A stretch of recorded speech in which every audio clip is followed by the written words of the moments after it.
क्या हनुमान जी को रोका जा सकता है? क्या हनुमान जी से कोई युद्ध में जीत सकता है? कोई भी नहीं जीत सकता। लेकिन सुंदर कांड की इन सुंदर चौपाइयों के माध्यम से आपको समझाएंगे कि समाज के अंदर सम्मान कितना महत्वपूर्ण होता है। वो सम्मान आपको देखिए यहाँ से सीखना चाहिए। सभी भक्तगणों को राम राम, प्रेम से बोलिए सीताराम, राधे कृष्ण, हर हर महादेव, हर हर महादेव।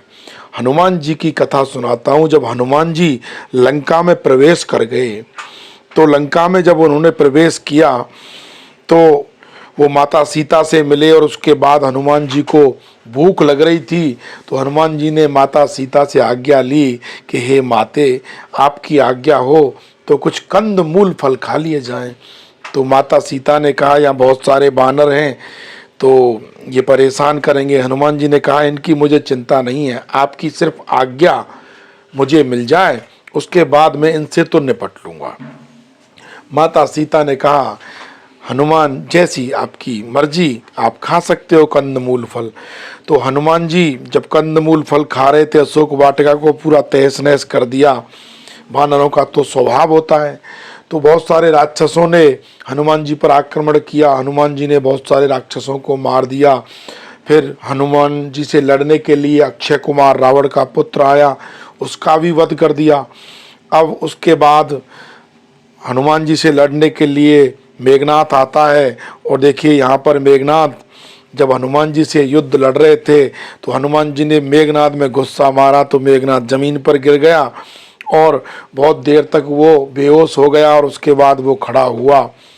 तो हनुमान जी से जीतना मेघनाथ के बस में नहीं था, क्योंकि मेघनाथ हनुमान जी को नहीं जीत सकता था, क्योंकि पवन पुत्र हनुमान इतने बलशाली थे कि उनको जीतना मुश्किल ही नहीं, नामुमकिन था। तो मेघनाथ ने फिर अपना वही मायावी रूप दिखाया। तो देखिए आगे क्या हुआ। अब आपको यहाँ सीखने वाली बात यह है कि सम्मान कितना महत्वपूर्ण है।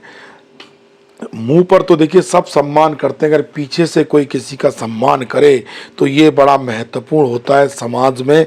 पीछे से तो आप बोलते हैं कुछ भी अनाप शनाप, और सामने जाके बोलते हैं बड़े विनम्र भाव से और प्रेम से, इज्जत से बात करते हैं।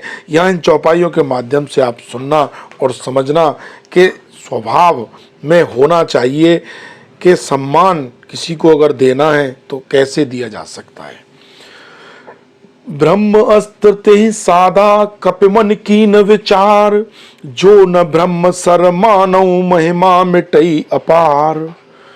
हनुमान जी ने सोचा कि ब्रह्मास्त्र का प्रयोग मेघनाथ कर रहा है, तो हनुमान जी के मन में विचार आ रहा है कि अगर मैं ब्रह्मास्त्र को नहीं मानूंगा तो उसकी जो महिमा है वो मिट जाएगी, और यहाँ पर ब्रह्मा जी का भी अपमान होगा। तो देखिए चाहते तो हनुमान जी उस ब्रह्मास्त्र को नकार सकते थे, क्यों, और बलशाली थे।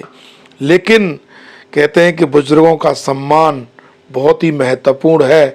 तभी कहते हैं राम राज्य और नीतियां स्पष्ट होनी चाहिए। आगे सुनिए। ब्रह्मबान कपितेहु मारा, परतेहु बार कटकु संधारा।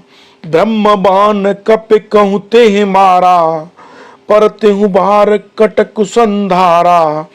तेहि देखा कपि मूर्छिन भयऊ, नागपास बंधेस ले गयऊ। हनुमान जी को समझ आ गया कि ये तो ब्रह्मास्त्र है, इसमें तो बंधना ही पड़ेगा, नहीं तो ब्रह्मा जी का अपमान हो जाएगा। तो हनुमान जी को जब ब्रह्मबाण मारा गया तो वो वृक्ष से नीचे गिर गए। उस वक्त वृक्ष पर बैठे थे, और गिरते समय हनुमान जी ने राक्षसों की बहुत सारी सेना मार डाली। जब उसने देखा कि हनुमान जी मूर्छित हो गए मेघनाथ ने, तो वो हनुमान जी को बांधकर रावण के दरबार में ले गए। तो ये देखिए हनुमान जी का एक स्वभाव था, एक सम्मान था ब्रह्मा जी के जो वरदान दिया गया था, उस ब्रह्मा जी के वरदान की रक्षा करना, उस ब्रह्मा जी के वरदान को मानना। हनुमान जी से जीतना किसी के बस की नहीं है, क्योंकि हनुमान जी बहुत ही बलशाली हैं और बहुत ही तेज बुद्धि हनुमान जी की कार्य करती है, क्योंकि तीव्र बुद्धि वाले पवन पुत्र हनुमान हैं। लेकिन सम्मान किस तरह से किया जाता है, सभी हनुमान भक्तों को भी बुजुर्गों का सम्मान करना चाहिए, बड़ों का सम्मान करना चाहिए, अपने माता पिता की जो बातें हैं, उनकी आज्ञा है, उनका भी मान रखना चाहिए। जिस तरह हनुमान जी प्रभु श्री राम की आज्ञा का पालन करते हैं और बुजुर्गों का सम्मान करते हैं। सुंदर कांड की ये सुंदर चौपाई आपको यहाँ पर सुंदर सीख देती है। ये सीख आप भी समझिए और सभी को आप शेयर जरूर करें।